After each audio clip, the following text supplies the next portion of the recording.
సింధూర మెట్ల మీద నుండి కిందకు పడిపోయినట్లుగా యాక్టింగ్ చేస్తూ అమ్మా! అబ్బా! అని చెప్పేసైతే చాలా గట్టిగా అరుస్తూ ఉంటుంది. అది చూడగానే అక్కడ ఉన్న వాళ్ళందరూ అయితే చాలా కంగారు పడిపోతూ సింధూర దగ్గరికి వస్తూ ఉంటారు. ఇంతలో అక్కడ ఉన్న సింధూర మాత్రం అమ్మా! బాగా నొప్పి వస్తుందే అని చెప్పేసైతే అంటూ ఉంటుంది.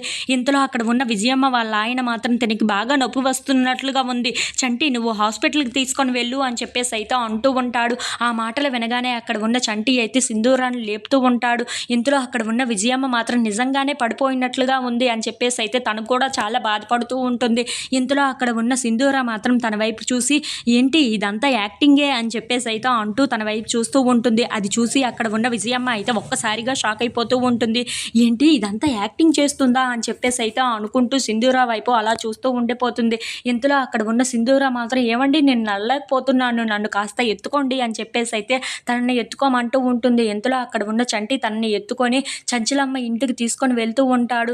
అది చూసి అక్కడ ఉన్న వాళ్ళందరూ అయితే ఒక్కసారిగా షాక్ అయిపోతూ ఉంటారు. ఇంతలో అక్కడ ఉన్న సింధూర మాత్రం అత్తమ్మ అత్తమ్మ అని చెప్పేసి అయితే గట్టిగా అరుస్తూ నవ్వుకుంటూ అలా ముందుకు వస్తూ ఉంటుంది. ఇంతలో అక్కడ ఉన్న చంటి మాత్రం ఇక్కడికెందుకండి రమ్మన్నారు అని చెప్పేసి అయితే అడుగుతూ ఉంటాడు.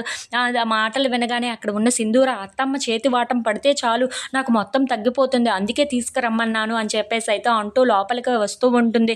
ఇంతలో మొత్తం వైద్యం చేయించి నాకు భోజనం పెట్టు అత్తమ్మ బాగా ఆకలిగా ఉంది అని చెప్పేసి అయితే అంటూ ఉంటుంది. ఆ మాటలు వినగానే అక్కడ ఉన్న చంచలమ్మ అయితే తనకి చంటికి భోజనం వడ్డిస్తూ ఉంటుంది. అది చూడగానే అక్కడ ఉన్న సింధూర అయితే చాలా సంతోషిస్తూ ఉంటుంది.